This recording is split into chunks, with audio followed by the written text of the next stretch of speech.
Well, Bitcoin is taking a dip. Is this just a slight correction or is the worst yet to come? Let's break it down on all three charts. Here we go.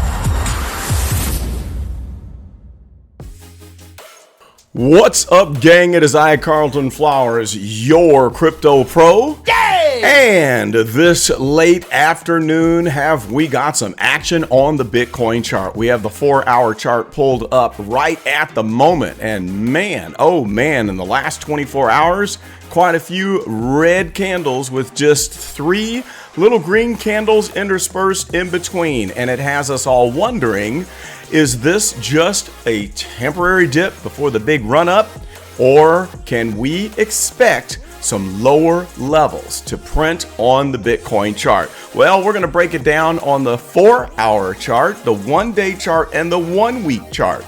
Unrehearsed, I'm just looking at the 4-hour for the first time in a day, and I will share with you what jumps out to me the most, what pops out right off the bat, and then we'll see if we can make a determination on what the next move could be. But first, let's get rid of my handsome face. And here we are on the Bitcoin 4-hour chart. Let's scrunch this in so we can get a little bit more price history.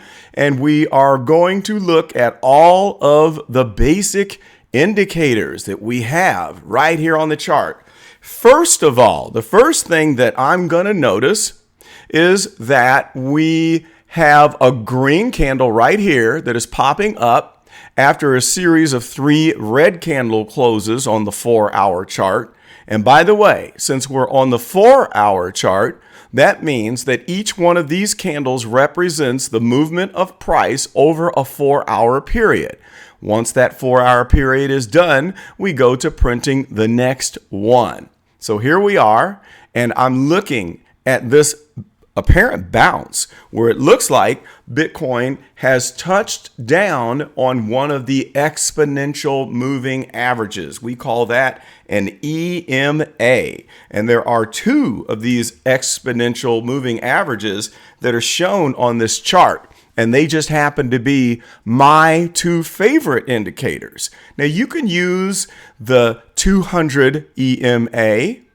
Here it is right here in the light blue, and the 50 EMA in the orange, which are my favorites. Or you could use a 21 EMA, a 7 EMA. Some people like the 100-day EMA, or not day. That is not the basis of this chart. We can't say 100-day because this is the 4-hour chart. So we should say it's the 200 period exponential moving average, because it means that we are going to get the average price right here based on the last 200 candles. And all of these candles are 4-hour candles. So we're basically going all the way back from this point to 200 candles. And then we're going to take the average price of what Bitcoin is by adding up all of these candles and dividing by 200. That gets us to the 200 EMA. It's the same on the 50. So if the price is right here, and here's the 50, which is up here, what that means is this price right there represents the average price of the last 50 candles. So when we go back to 50 of these 4-hour candles, we get that average price right there. So whenever you see price jumping around, sometimes we can tell what the next move can be based on the action as it relates to these exponential moving average lines. So on this 4-hour chart, we noticed that price was going down, and then all of a sudden we kind of wicked below this line, but this candle closed above it. And that's why you have a wick, because the candle body represents the entry price at the time the price was when it started and the closing price. at the time that the 4-hour period ended. And any price that dips below and above that makes a wick. So notice how the candle body magically is sitting right there on the 200 EMA line. And then it's followed by this green candle right there that has not closed yet. So we can't say for sure that it's going to end up green, but it's interesting how we touched on the line and then we get a green candle. Now, we can combine that with another little clue that we see on the chart that might tell us where we're going next, and that would be with the VPVR. Let me write that on the screen. And this is one of my favorite indicators, and it sits over here on the side. And this stands for Volume Profile Visible Range. Visible range means it's going to make these little bars based on whatever amount of price action you have in the window that you're looking at of what is visible. And instead of showing the volume that occurs at a particular point in time, like this big red candle right there, that bar represents the trading volume during this 4-hour time period. And then it closes. If the price was lower than when it started, it's a red bar. If the price is higher than when it started, it's a green bar. And that's why we have a little green one right here, because at the moment, the price is higher than it was when this 4-hour candle right there started. That's regular volume. The volume profile does something different. It tells us what the price, what the volume is at a particular price. So we have these little nodes, which is what we call them, where we have a lot of volume sticking out. See these areas where it sticks out? And that says that the trading action that happens at these particular prices gets very heavy. In other words, when we get close to the price of 44,020, there's a lot of trading activity that goes on. When we drop below that into this little area here, we call that a slip zone. That's my special word that I call it when trading volume goes down. In other words, not a lot of people like to buy or sell when we're around 43,000, but they love buying and selling at 44, somewhere around 44,000 and change. So that's what these nodes are. It tells us that these are popular price points where the institutions and the day traders and everyone else really likes to buy and sell at these particular price points. Keep that in mind. Like this big one is at 40,000. Then we have the biggest one down here at 39,000. And we call this the POC. Let's just write that up on the screen. And that stands for point of control. And keep in mind, that's only for the visible range that we have on the chart. In other words, during this time period, dating back to the 7th of, March? The 7th of March, the majority of Bitcoin was bought and sold at 39,000. That was a very popular price. It could be because when we dipped down to 39,000, it triggered a lot of people to buy. Okay, tons of people bought when it hit that point, and then the price goes up and comes back down. And as we're going down, these represent the other areas where a lot of buying or selling goes on. Say, for instance, this node right here. Once we hit that, we started to dip down because there was a lot of selling that went on because 46,000 is apparently a trigger price. So that's how we read the VPVR. Now let's clear this out and look at the other indicators after we talked about this node right here at 44,000 and change. Since we have a green candle here, the next possible price point could be this node because price tends to gravitate where the VPVR sticks out and makes a node. Okay, so it's possible that we could drop down to this node or this node too. But currently, it looks like we're headed towards this one right here. And the reason is that we have the green candle, the green volume, and what looks like we could have right here is a crossover of the stochastic oscillator. Whenever the blue line crosses over the red line, that means that we could have a reversal in the direction of the price movement. So let's look at it. Right here, we had a crossover of the fast line and the slow line. That coincides with this peak and then price went down. It changed direction from going up to going down. As we're sinking on down here, there was a couple places where it looked like it was going to cross over, but then it decided to keep on going down. So even though we think this is going to cross over here, that blue line could unfurl and stay divergent from the red or orange line there. Now, that says that if this crosses over, we're going to be moving back up to this volume node. But the MACD says otherwise. On the MACD oscillators down here, it looks like the oscillators, the orange line and the blue line, are getting further and further away from each other. We call that a divergence. And we also can tell what the momentum is by looking at the succession of peaks and valleys. Let's say, for instance, we start it way back here, and then we have a peak, and then here's a valley, and then we have another peak, a peak, a peak. So overall, the momentum was going up. But now we see that overall, the momentum is going down. So even though this might happen, it could unfurl because we're starting to go below this zero line on the MACD histogram, where we are printing these red bars on the histogram, which this last red bar just turned from light red to dark red while we were watching this video. That means that if it is light red, oh, did you see that? It just changed the light. It's going back and forth. When it's dark red, it means it's going further down. When it's light red, it means it's trying to work its way back up to the zero line. So we can see that we're at a very indecisive point right now on this 4-hour chart. So overall, all I can say about this 4-hour chart is that we might be trying to fight back up to this 44,000 price. Now let's see what's going on in the bigger picture. We'll jump to the 1-day chart. Now with this chart, each candle close represents all the trading activity that takes place over an entire day. So here we have the volume profile of the visible range, which dates all the way back to the 16th, the 15th of October. That's a lot of data. We're going to scrunch this down a little bit more so we can see it. There we go. And notice that we are in the middle of a nice little slump where we have a red candle forming here that has not closed yet.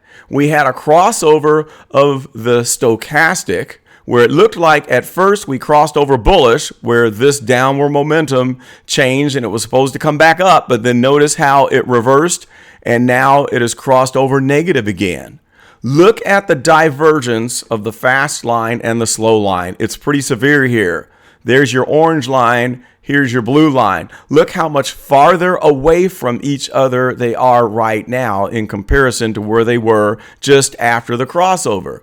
It's a widening gap. That says that on the 1-day chart, we have a lot more strong momentum to the downside movement than the upside. All right, so if momentum is headed downward, where could that be taking us as far as what we see on the VPVR?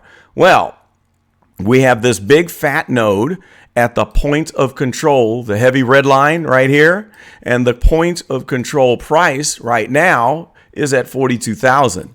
So it kind of makes it seem like, hey, with this momentum, we're probably headed to 42. Now, on the 4-hour, we could tick up for a little bit and then continue this downward movement because the 1-day is the bigger picture. And notice how it looks like we finished this full cycle where we were at the bottom on the stochastic here, which coincides with this price here. And then at the peak, we had a double hump camel peak. We continued to move up, and then the peak here, and now we're moving down and we're back into this middle territory. We call this zone here overbought territory. We call this zone here oversold territory. Now, something else that the 1-day chart tells us about the momentum is the MACD. Look at this big, nasty crossover right there of the oscillators on the MACD, combined with the fact that we have a big, fat, red bar printed on the histogram where it looks like we're just about to get the party started. Now, this is not absolute because, like I said, it could change directions. Let's scrunch this down a little bit so we can look at the overall. And we see here that after we had the previous peak that started here, then we had a downtrend. Overall, we were moving down to this low point. And then overall, we were moving up. Now, this could do something like this and then continue an overall uptrend, but it's kind of divergent from the price line up above. So notice that while overall we see the peaks and the troughs on the MACD oscillators is moving up like this, what's the price doing? Upstairs, overall, it's been moving down. That's what you call a divergence, which makes me think that this little jump up here is a head fake and could end in a continuation of the downward bearish movement. Now, clearing that out, we remember on the last time that we talked, we said that things were looking pretty good because we broke this trend line right here. We have this parallel trading zone that is about right here. Let's use a line, as a matter of fact.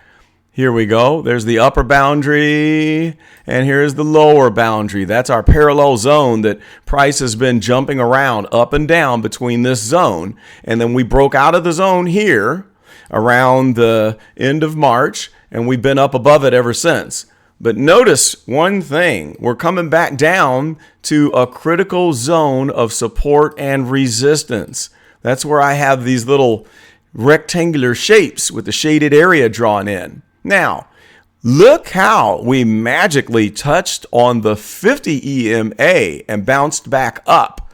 And then we could head further down lower if we touch that line again.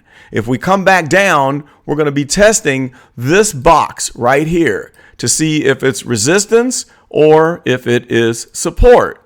So we've got this rectangle that is showing us through history, it's been prior points of resistance and support. Sometimes it's resistance, like here, where it was a resistance where we got knocked back down into the zone.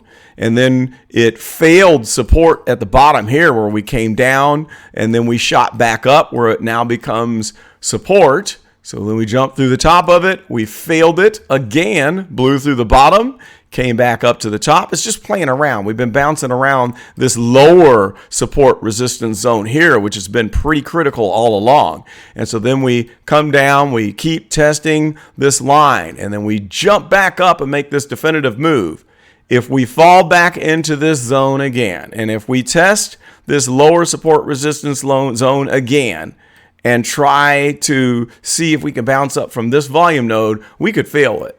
When we come back down to the point of control price, if we don't hold that and come back out of this support resistance zone, I think we're going to come back down to this lower zone.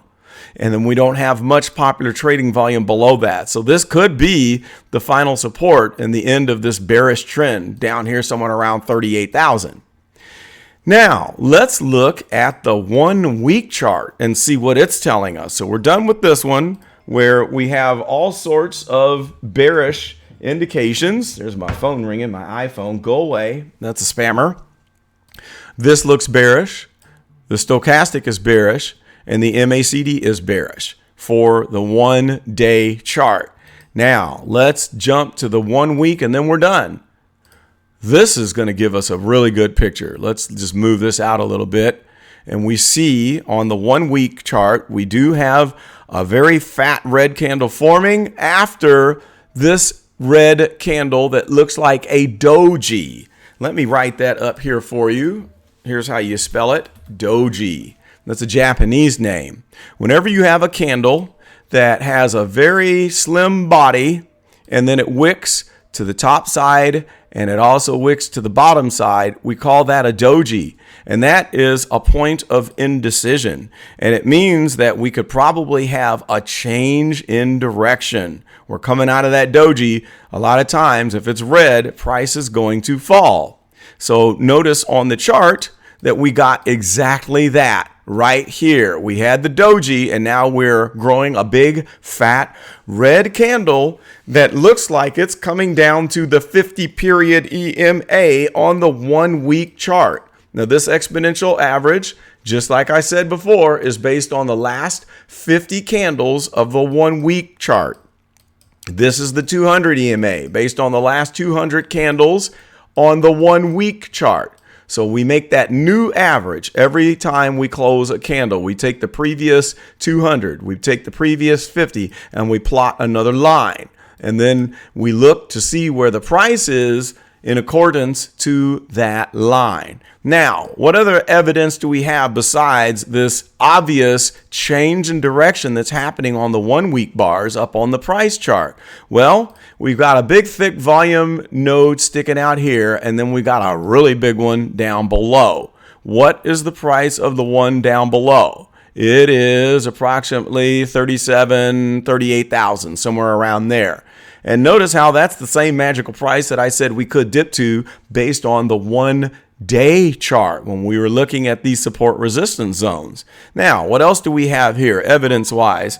We have a stochastic that looks like it's about to peak, but with these red candles forming up above, I'm going to tell you what, this is going to round off and we might get a crossover where the fast line ends up coming down like this and then crosses over the slow line like that. And then we get a change in direction, which means that according to the 1 week chart, we need another full stochastic cycle to bottom out before we rip and start to move up. Now let's scrunch down this MACD so we can see it here.